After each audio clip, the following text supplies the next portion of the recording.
Mic check, check, mic check, check, check, One, check, two, check, check, check, check, check, check, check, check. Will this still get me like?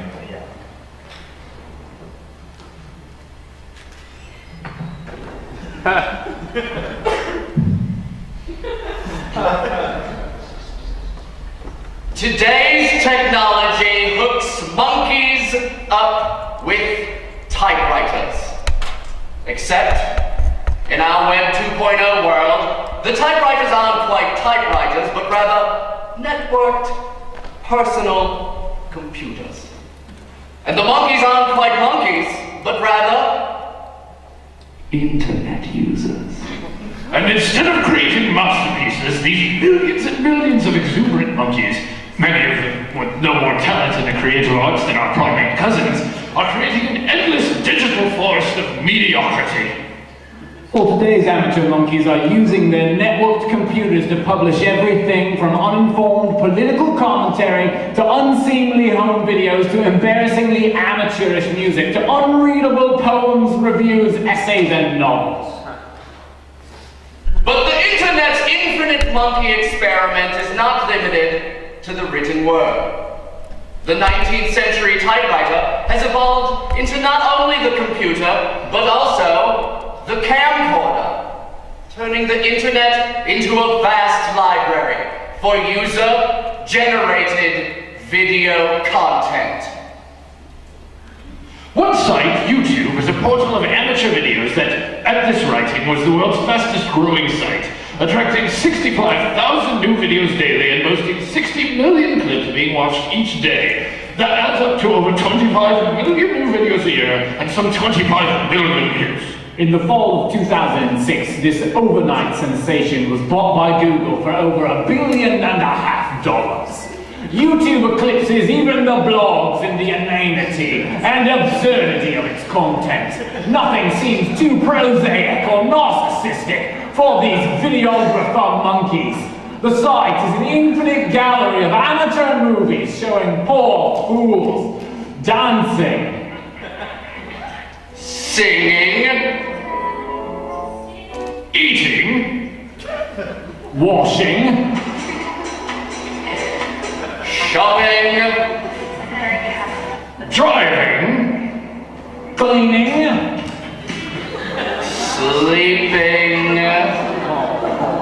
or just staring into their computers. In August of 2006, one popular video called "The Easter Bunny Hates You" showed a man in a bunny suit harassing and attacking people on the streets. According to Forbes magazine, this video was viewed more than 3 million times in just 2 weeks.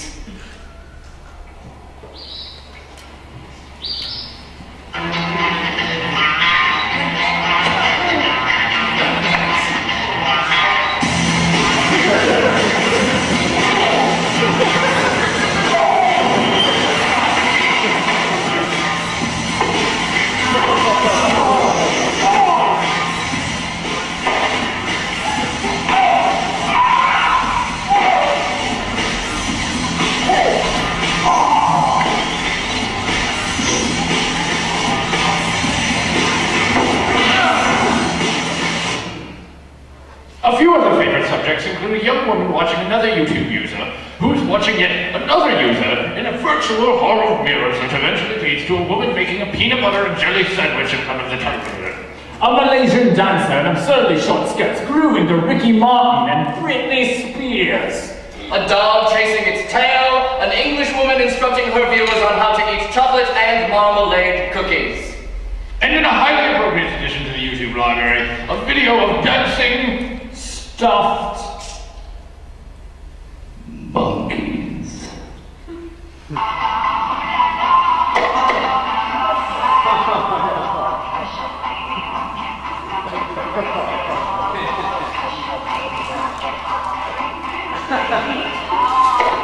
The ubiquity of free user-generated content threatens the very core of professional institutions.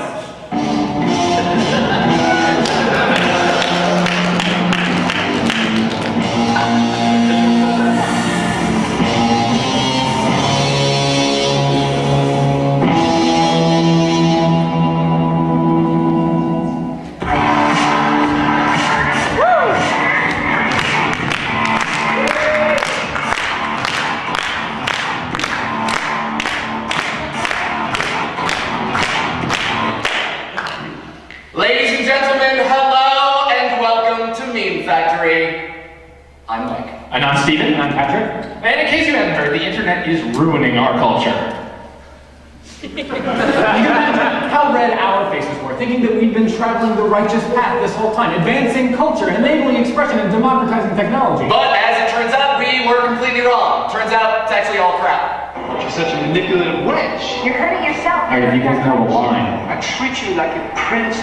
You slap me like that. You're tearing me apart, Lisa! Okay, so all fun aside, how terrifying and confusing is it that people actually think this way? That there's a contingent of folks out there who are critical of, perhaps terrified, of all the stuff we consider to be our life's work to better the world. I mean, I took Andrew King's book out of the library and there were passages underlined and marginalia reading things like amen and must read this to my history class. Shivers. Okay, so while we here at MemeFactory Enterprises don't want to get too serious up in this particular piece, and while it's certainly not our style to get all political, not to mention, we're kind of preaching to the choir and celebrating the close of the second ever Open Video Conference. We found the existence and standpoints of Mr. King so interesting and alarming and so completely against the mission and practices of everybody here at OVC that we thought that we'd organize tonight's show as a series of transgressions, as Mr. Keene would define them. You know, to try to get inside the mind of the enemy. Think like he thinks. Not sure that I want to. But either way, this show is a celebration of all the stuff Mr. Keene hates. Which means it's the stuff that we, and we think we're pretty safe in assuming all of you guys, do. Is it weird for us to say we're proud of you? Probably. But we're gonna say it anyways. Internet, we're proud of you! Okay, but first things first, we should probably talk about how we got to this point in the first place.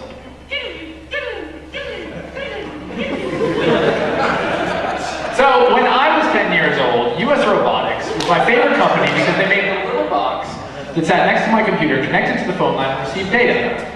This photo is on the first page of Google image results for 9600 baud modem. Right, so the data though, it came over the telephone from a computer in like a faraway and exotic place like Boston or Atlanta. Resulting in an enormous phone bill for my parents and subsequent punishment, but also my first look at popular photography. Which actually, as it turned out, involves plugging in some audio cables.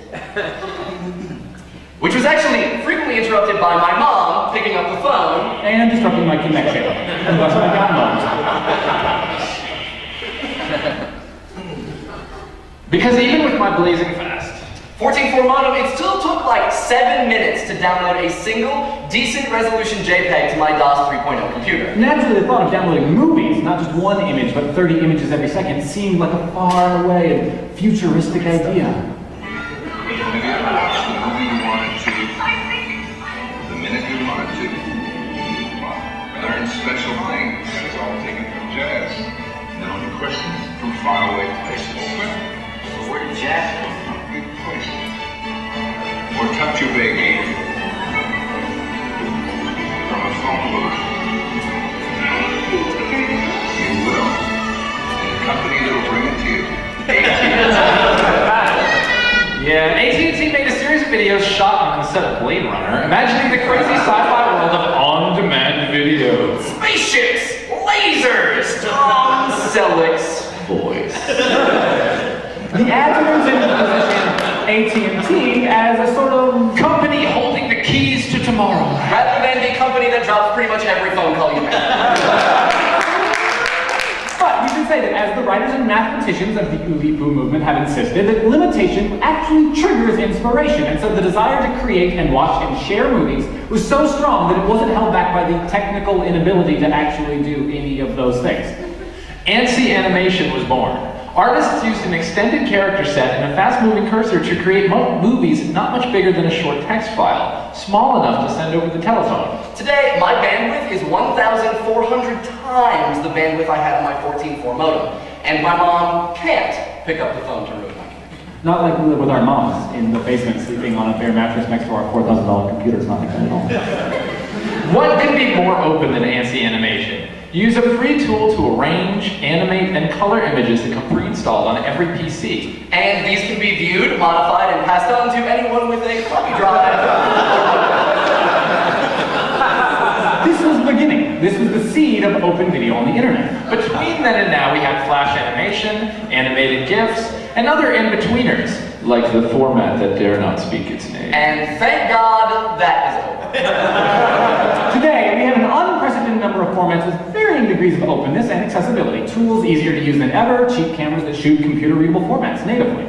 And with all this access, all this openness, and nearly free access to the largest audience that has ever existed, comes an incredible and mind-boggling amount of content, both original and remixed. So let's say, for the sake of argument and round numbers, that at this point we've spent something like 10 years filling the internet with stuff. Figuring out that pieces of media from the tangible objects and measurable distances side of reality might actually have a place in the collections of hyperlinks and funny pictures of cats on it. And all the while, digital media authoring tools have been growing up, too. We're now well into late puberty, let's say. It's still a little awkward, but opinions are starting to develop, and definitely goals and aims for the future. Now, all of us up here on stage are of the age that the idea of a digital copy of something is not really novel or groundbreaking, but it doesn't take a huge amount of imagination to consider what it might have been like.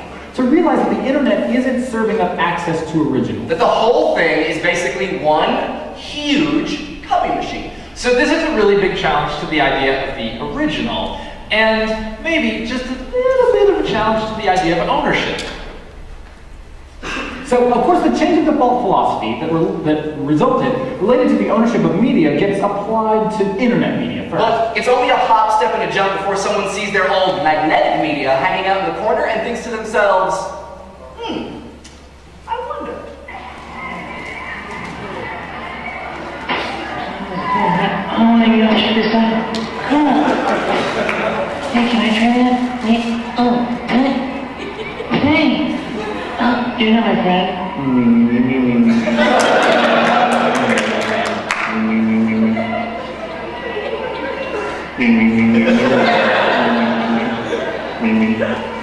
I'm scared.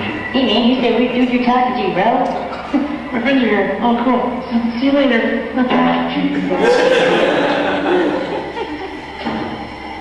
You're not cooking.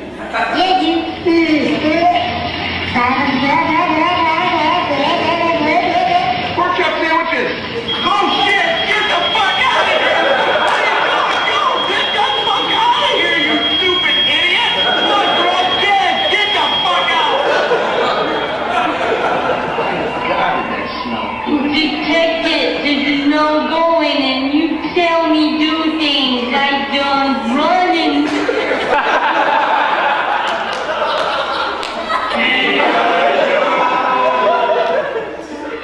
Yeah, we should totally hit it again, but I get first dibs. Chumiko man, what's my name is dead with love. I want to people rush your door like now. I shall talk up, but time they are time to sunshine they are time with the bus rider. Sunshine they are time with the bus rider. For time they are time with the bus rider. So while we're not trying to credit Eric Fensler and his G.I. Joe PSAs with inventing or even pioneering the idea of media reappropriation, Or of being the first guy to digitize some old media and then repurpose it, or even of being a champion of fair use, though he has been sued by Hasbro something like a dozen times. Rather, as budding young internet users, these PSAs were some of our first introductions to the idea that pre-existing media could be transformed and made awesome by, like, just some guy. so here we are, back again at the idea of the noble amateur. Our friend Mr. Keane says, the theft of intellectual property of today's Web 2.0 is as pervasive and potentially as destructive as a new strain of avian flu. We puzzled over this one for a while. We're pretty sure he doesn't think that Shepard Fairey is going to kill thousands of people. And we're also pretty sure that he's not actually afraid of birds, but I think he's trying to get across the point that for him, it's more like the noble amateur. So it must be that at the intersection of situations where ownership is more fluid and less rival, digital media is everywhere, the technology we can use to edit and distribute it is abundant, and the number of skilled amateurs who are willing to take uncompensated time out of their days to do so means that people are gonna die? Seriously, it makes no sense. But luckily for us, the internet is no stranger to nonsense.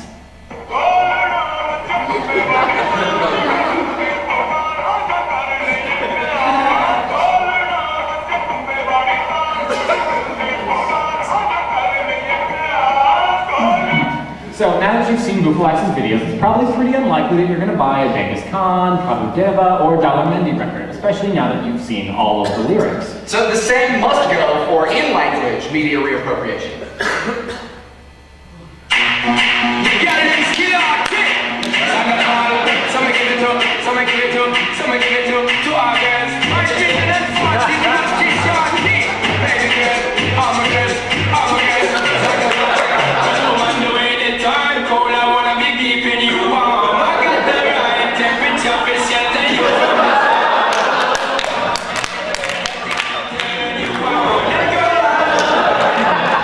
Or videos with Pokemans. Listen up, y'all, 'cause this is it. The beat that I'm making is delicious. Fergalicious definition, make them boys roll over. They on my treasures, so they get their pleasures from my boats. Like you can see me, you can't squeeze me. I'm easy, I'm sleazy. I got reasons why I tease them. Boys just come and go like seasons. We don't know the words to that. No doubt each of these videos was made by someone in their bedroom, an orbital amateur. Now, we hear lamentations in publications and on some corners of the internet that today's children and young adults are growing up without an understanding of the, quote, importance of copyright. And we wonder, is it wrong of us to ask, is that such a bad thing? We're not exactly in the position to make any kind of prescriptions on the subject, but we are in a position to look at examples of media which turns copyright on its head a little. And then make a judgment as to whether or not the general population has a positive or negative reaction to that media. And then extrapolate that reaction and make some general assumptions about the possible benefits or detriments to culture as a whole that that piece of media might have. Take, for instance,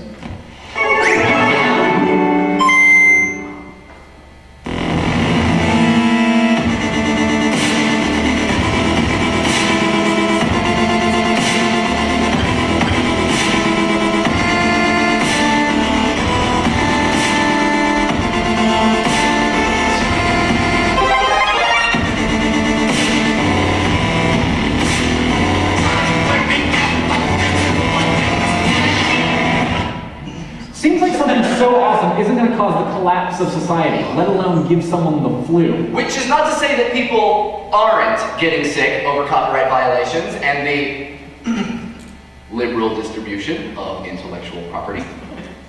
This being OVC, we'd be remiss if we didn't mention Constantine Films and the iron-fisted, short-sighted removal of all the downfall parodies posted on YouTube.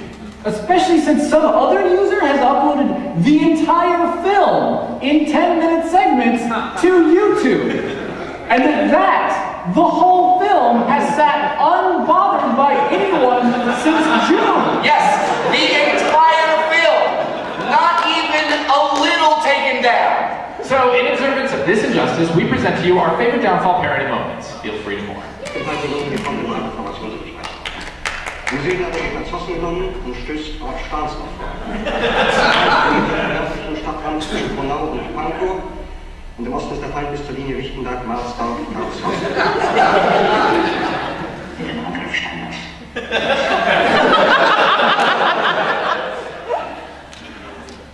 Mein Führer, Steiner konnte nicht genügend Kräfte verwenden.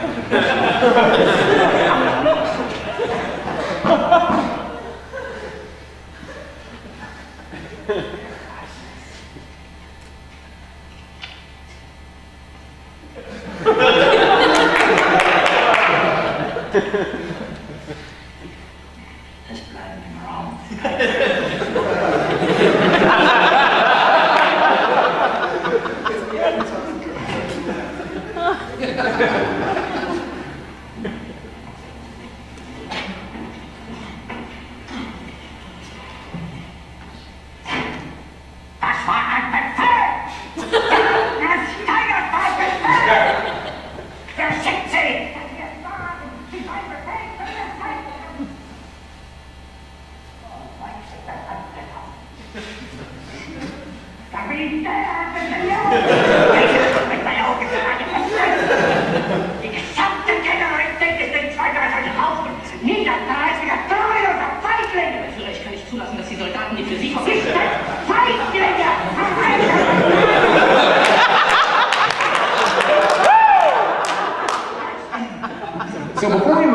And so we don't end on such a a solemn note. In the interest of making clear where YouTube and other content providers are setting their sights, so that we know that which noble amateurs no one cares about taking down. It seems like there's no shortage whatsoever of Final Fantasy music videos.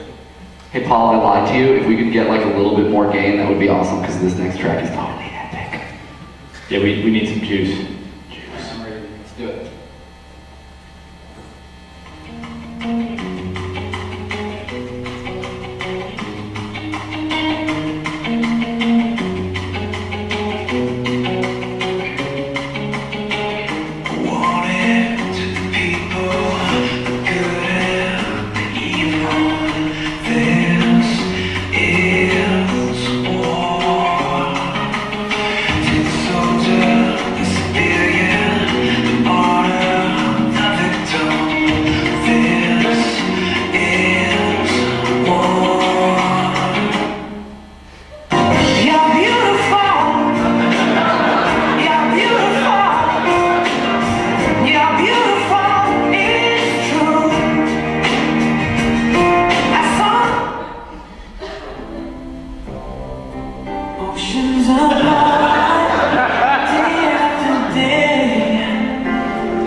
Okay, so Final Fantasy is actually a pretty big point relative to the internet, but we're going to come back to it. First, though, let's return for a moment to the words of Andrew Keene. Gentlemen? In the digital world's never-ending stream of unfiltered user-generated content, things are indeed often not what they seem. There are no gatekeepers to filter truth from fiction. Genuine content from advertising, legitimate information from errors, or outright deceit. Or even real life from video games? Like all points, it's best to illustrate with an example using Lady Gaga. We present now Lady Gaga's video for Bad Romance alongside two imitators, one real and one deceptively not real. See if you can tell the difference.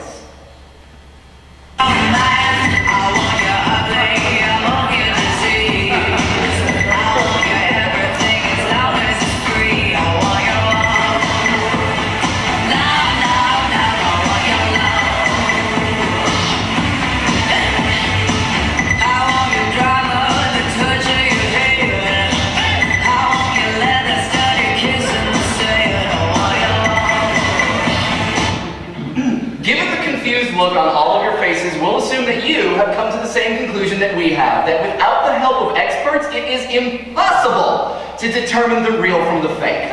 But we'd be forced to consider that perhaps the blame doesn't lie with us, but rather with the makers of modern video games. I mean, with the power of modern graphics engines. Combines with the open-ended content design, action creating, and visual recording that has become such a fad within the game industry. These products can often become breathtakingly real. Now, The Sims is just one of the games that's become popular in the creation of machinima. And it's not just Lady Gaga who's the subject of Sims users' fantasies.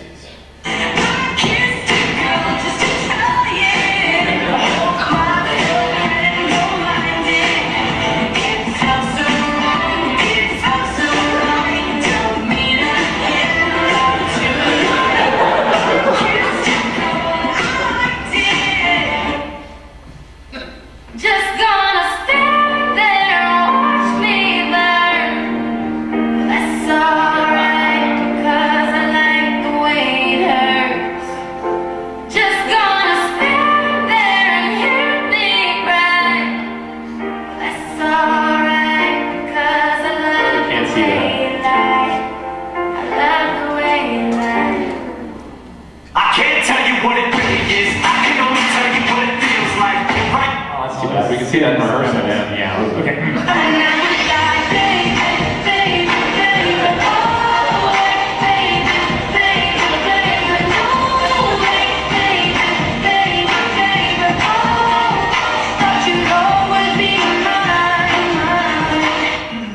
Now, even old school gamers have made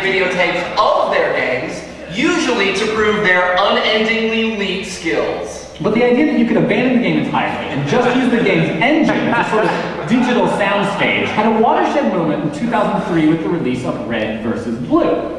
And these days, the original Red vs. Blue is still funny, but also kind of limited. Non-emoting characters with snarky voiceovers discussing a plotline that acknowledges that it's inside a video game, sort of. But with more and more games being released to a public that expects the ability to modify and record the game's characters, you begin to see much more elaborate and impressive displays. The Sheldon case, where are we? Let's make the deal. They killed a little girl. Some justice is better than no justice at all. You need to kill her husband. I don't understand. With Darby's testimony, Ames will go to death row. What? The jury's gonna believe me. It was done. I'm sorry. This is just how the justice system works.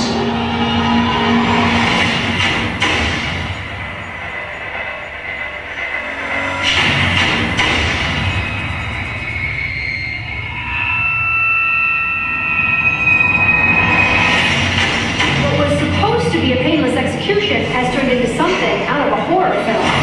The machine was corrupt. Who could have done this? I killed your friend Ames in prison, but I wanted to keep you all for myself. Your heart is beating so fast. Me too. Did you? Today, machinima is receiving a new definition. As more and more people are not able only to make movies with their games, but also make animations and videos that incorporate the characters and plots of those games in new works that far surpass the bounds of the game itself. We told you we'd come back to Final Fantasy. And so we have. In what can be argued to be the Mona Lisa of machinima, we present a tiny excerpt of the epically long, epically choreographed CG machinima masterpiece, Dead Fantasy.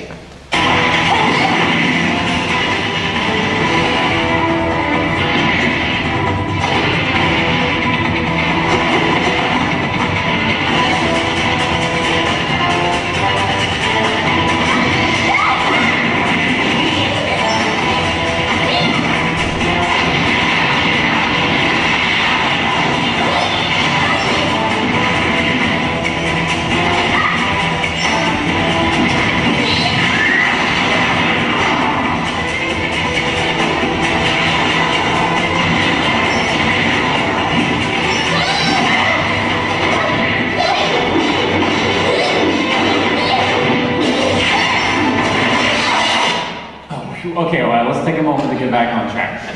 We started this chapter by pointing out that Andrew Keene is worried about figuring out what's true and what's not. And even without talking about realism in video games, we understand his fears. There's actually substantial evidence that a lot of people, and even corporations, have been saying things that aren't true for a while. And that brings us to our next chapter.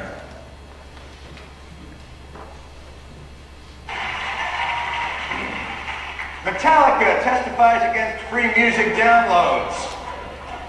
So let me get this straight. I'm supposed to buy Enter Sandman?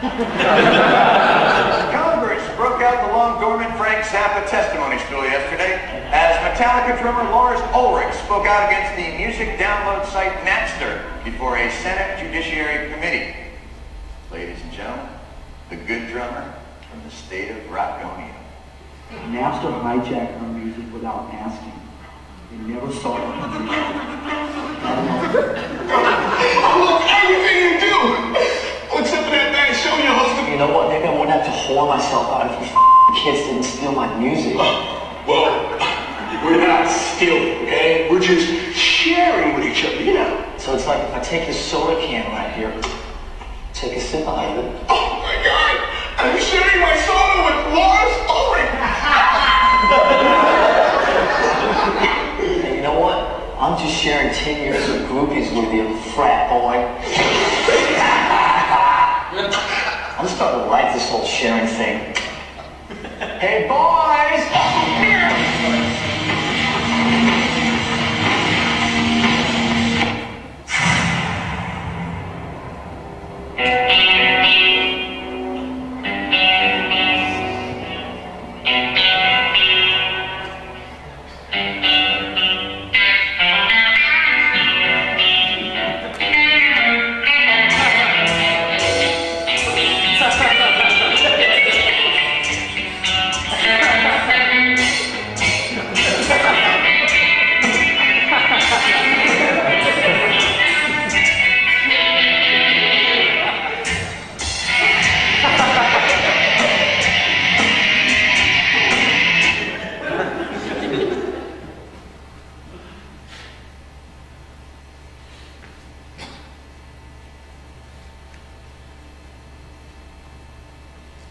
You know, most of the fans were meeting around the world. The only way they can get music is by downloading it on the internet. You know, how do you feel about that? I think it's a great thing, man. I think it's great. I mean, obviously it's the way to share this stuff, and I think it's awesome. I think that we were somewhat flabbergasted at at some early internet things that were going on a few years ago, but we're at peace with that, and we stood champion like everybody else. What the internet has done, you know, it's a great thing of bringing everything, you know, and making everything available and global and so on. I mean, it's just awesome. I mean, listen, at this point, if kids can get their hands on the music, then it's a great thing.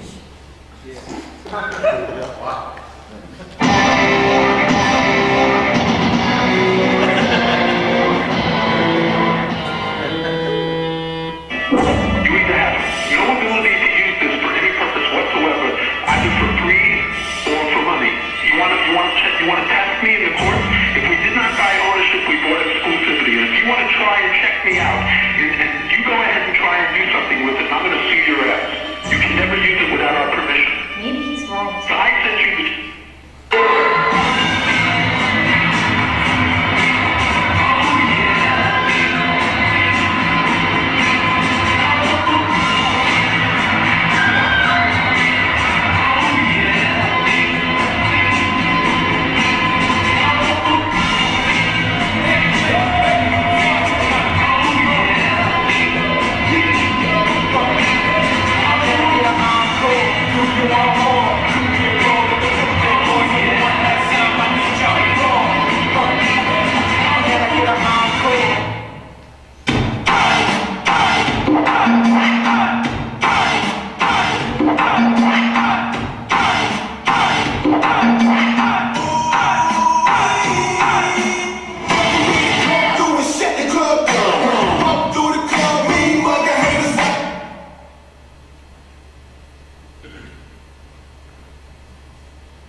The sad truth is that with the demise of the physical record store, we may have less musical choice, fewer labels, and the emergence of an oligarchic digital retail economy dominated by Amazon.com, iTunes, and MySpace.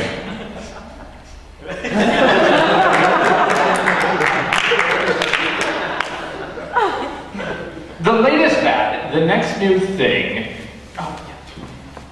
is video blogs. Transforming anyone with a webcam and a microphone into instant stars on amateur networks like YouTube and Vimeo. What's next? So here for once, Mr. Keene is actually kind of right.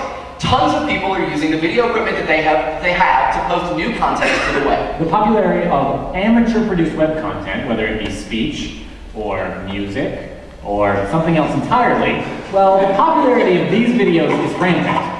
But maybe Keene is right. Maybe the opportunity for anyone to achieve major exposure is leading to all sorts of undeserving individuals getting more than their 15 minutes share of our attention. Maybe we do need the expert media corporations to tell us who deserves to be on TV. I mean, think about it. Who do you think deserves our attention? The expert? So let's get right to these drinks. They all look delicious. The first two have hint in them instead of alcohol. Before I ask you why you use hint, what is hint? Because I've never heard of it. Hint really, the name hits the nail on the head. Hint really is just a hint of flavor, and they have all these amazing, they've tended... Or the amateur. Shit, fuck that shit. Okay. Bang! I'm gonna tell you why. See, when different women come over, different women like different things, my nigga. You know what I'm saying? So like, for the mature, just real talk, for the mature chick, you know, over 30, who still drinks juice, you know, they always get missed. I don't know why. You know what I'm saying? Then the snappers, that's for like the suburban chicks. You know, they come over here, they be like, oh my God, Chai City, like, you really need a drink? And then I'm like, yeah. The expert?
The expert.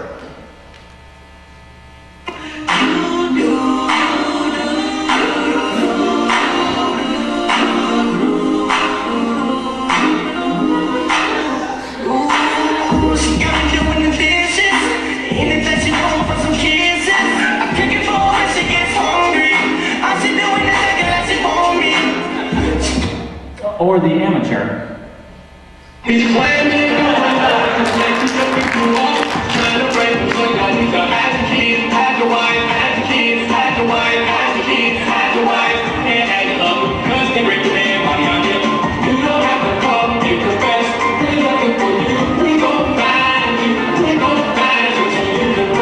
So, now we should add a bit of a disclaimer. Yes, we have been taking potshots by pairing the worst of mainstream media with the best of open media. But Keen takes potshots too. Sure, there are inane blogs and videos online, but that doesn't mean that all blogs and videos are worthless, now does it? There's good stuff in the mainstream media and there's bad stuff. And it's the same way for user-generated media. It's not all good, but we think it's clear that a lot of amateur media producers aren't grasping for fame that they don't merit. They're just receiving the attention they deserve. But what about those folks who aren't searching for their 15 minutes of fame? Those who haven't gone out of their way to broadcast themselves, but rather find themselves thrust, perhaps completely against their will, into the limelight. Our friend Mr. Keene says, privacy is no longer cool. The age of surveillance is not just being imposed from above by aggregators of data, it's also being driven from below by our own self-broadcasting intelligence. To which we respond, so?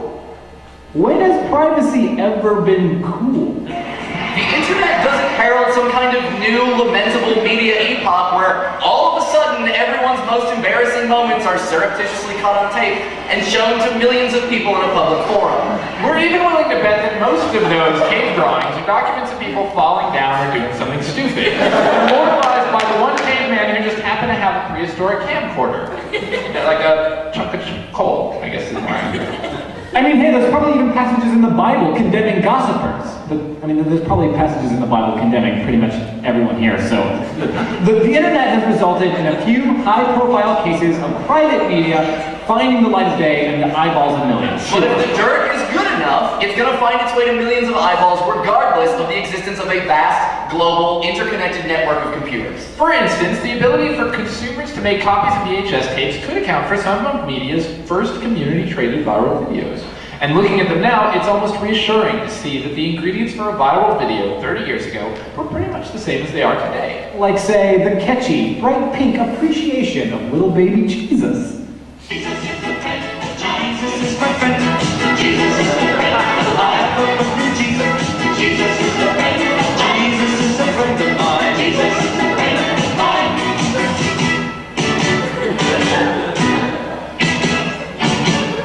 Or someone's earnest self-expressions, which are just off the mark of socially coherent. I'm not the typical rapper that don't beat. I don't live in a box, no one's are raised on the street. And as you can see, I'm not black. I don't do drugs and I'm not on crack. What's the problem with the rapper who's white? We're all just white for equal rights. Just because I'm not from the project. Or the classic gratuitous swearing. Fuck you, Baltimore! If you're dumb enough to buy a new car this weekend, you're a big enough schmuck to come to Big Bill Hell's car! Bad deal! Cars that break down! See, if you think you're gonna find a bargain at Big Bill, you can kiss my ass! It's our belief that you're such a stupid motherfucker! You'll fall for this bullshit! Guaranteed! If you find a better deal, shove it up your ugly ass! You heard this guy, shove it up your ugly ass! Bring your tray! Bring your time! Bring your wife! Wheels, fucker! That's right, we'll fuck your wife! Because at Big Bill Hell, you're about 6 ways from Sunday! Hang on, to Big Bill Hell! That's right, challenge pissing. How does it work? If you can piss 6 feet in the air straight up and not get wet, you get no down payment. Don't wait up, don't delay. Don't fuck with us or we'll rip your nuts off. Only at Big Bill Hell. The only dealer that tells you to fuck off. Hurry up, asshole. This event is the minute after you write us a check. And it better not bounce or you're a dead motherfucker. Go to hell. Big Bill Hell's car. Home more filthiest and exclusive home of the meanest sons of bitches in the state of Maryland. Guaranteed. Speaking of swearing and motor vehicles, how could we forget Mr. Jack Rebney? That's crazy. Get out of here, you damn jackass. Listen, I'm going to give it a clue here now. I don't want any more bullshit anytime during the day. From anyone. That includes me. And it's here, with our big crossover hit, the man turned VHS meme, turned YouTube sensation, turned human interest story, turned award-winning documentary, that we are posed to not only look to our past, Maybe saying it's not the internet, it's people, is a little bit of a sidestep, but it's true. The internet doesn't film people doing stupid shit. People film people doing stupid shit. Not to mention, the internet has never tried to ride a BMX bike over a 12-foot tall Bible track. But, to look to our future, perhaps using Mr. Keene's words as a kind of anti-guidance, as a guideline for how we might celebrate the moment in media history instead of lament it. Marshall McLuhan describes every technological advance as an extension to the human body. Bemoaning the vast resources of the digital world, it's kind of like cutting off your nose to spite your face. So then, what is the answer? How does one go about having his nose and spiting his face too? So, how can we channel the Web 2.0 revolution constructively so that it enriches rather than undermines our economy, culture, and values? What can we do to ensure that our most valuable traditions, celebrating knowledge and expertise, fostering creative achievement, sustaining and supporting a reliable and prosperous information economy, aren't swept away by the tsunami of the cult of the amateur? Technology doesn't create human genius, it merely provides new tools for self-expression.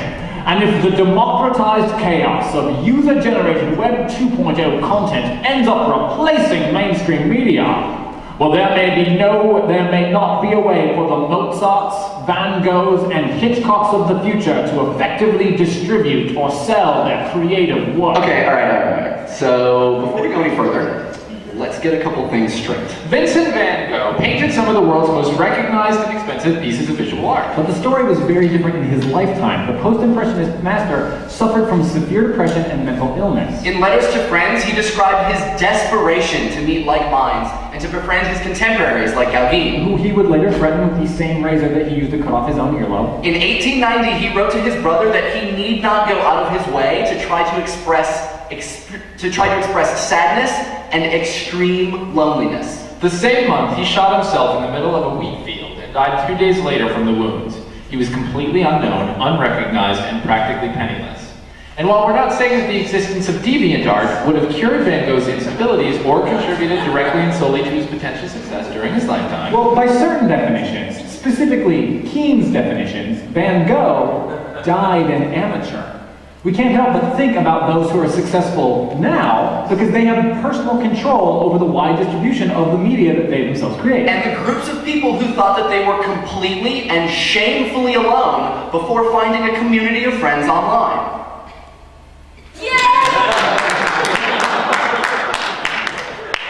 Okay, so now what about Mozart? Well, in 1781, at around the age of 25, Mozart resigned his employment with the Archbishop of Munich, citing unfair pay. It is at this moment that he decided to seek self-employment as a freelance composer and performer in Vienna. Mozart's decision led directly to his growth in popularity. Within 1 year, he established himself as the best keyboard player in Vienna. Biographers describe his decision to pursue an independent career as a revolutionary step in Western music history. Independent career, free from the control and greed of the Archbishop, yes, but also free from the Archbishop's great wealth and powerful marketing capabilities. And yet somehow Mozart made it. Well, you can probably see where we're going with this. When the internet becomes more respected than mainstream media, the question becomes not how will the Van Goghs and Mozarts distribute their work, but rather how many more Van Goghs and Mozarts are we currently aware of? Or even, with the vast tools and resources we have, how many people are the lauded and recognized Van Goghs and Mozarts in fields we never even considered might have Van Goghs or Mozarts? Hi there, everybody. This is Halcoon, and I'm going to demonstrate to you how I really don't play Minecraft like other people. Now, first thing you're going to notice is I'm kind of staring at a corner of a very, very deep well, and it's made out of bedrock, and it's very, very high, and I'm sure you're probably thinking, why health food? That is a very, very deep well, and I'm going to show you the reason why. It is currently holding this. This is a 1-to-1 scale model of the Starship Enterprise. I just got the framework together. I haven't slept yet, so I'm going to be a little loopy. Thank you. Thank you.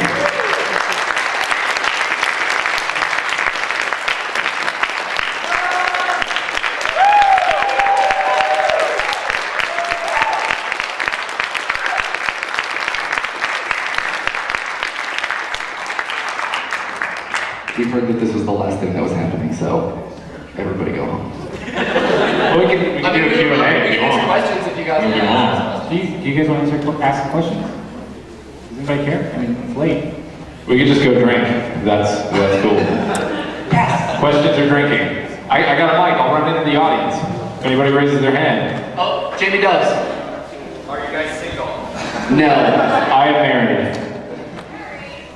How do you know so much about the internet? We live there. That was a good answer.